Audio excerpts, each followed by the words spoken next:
Bear Wolf's unexpected appearance after more than 100 days missing sent a shockwave through the village, and the moment it happened, nothing felt the same.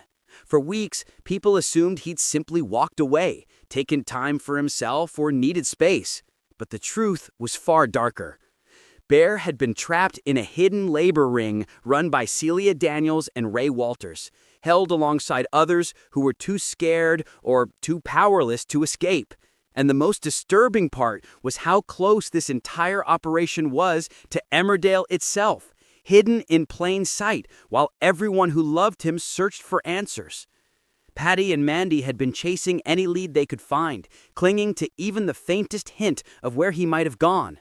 Their only solid clue was the rental car Bear had taken on his supposed trip to Ireland. When they finally tracked it down, nothing about it made sense.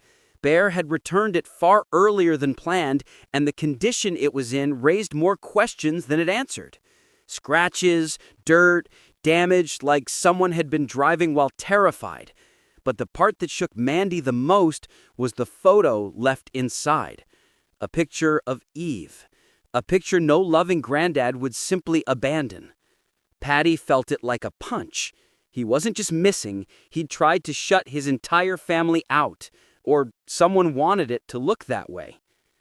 But while Paddy and Mandy were hunting for clues, something huge was happening in the woods, and they had no idea.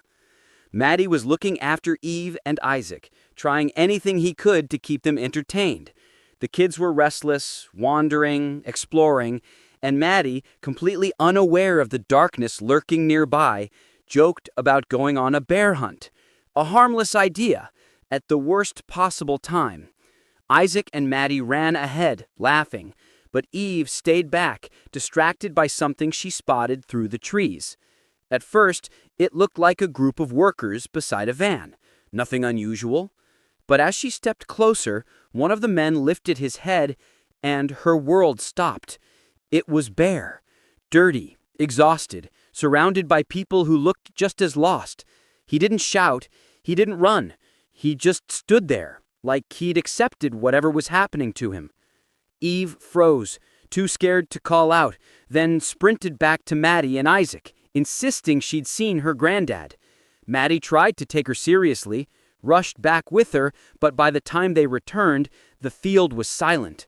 The workers were gone, the van was gone, and so was Bear. Later, Mandy shared the rental car discovery with Paddy, and emotions were already high when Matty called. He said Eve claimed she'd seen Bear. For a second, Paddy didn't believe it, couldn't believe it. The timing felt unreal, but something in his voice changed.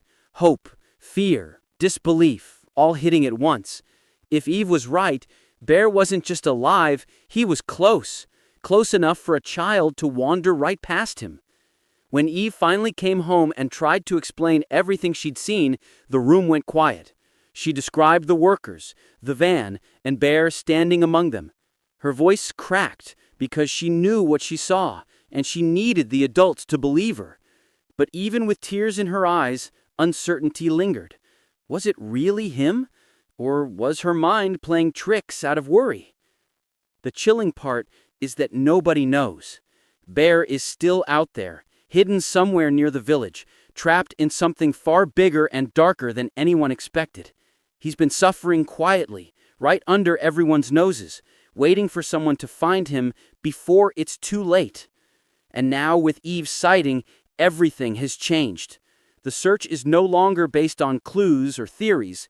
Someone finally saw him, someone he loves, someone he trusts. The only question left is whether this moment will lead to his rescue, or if he'll slip deeper into the shadows before anyone reaches him.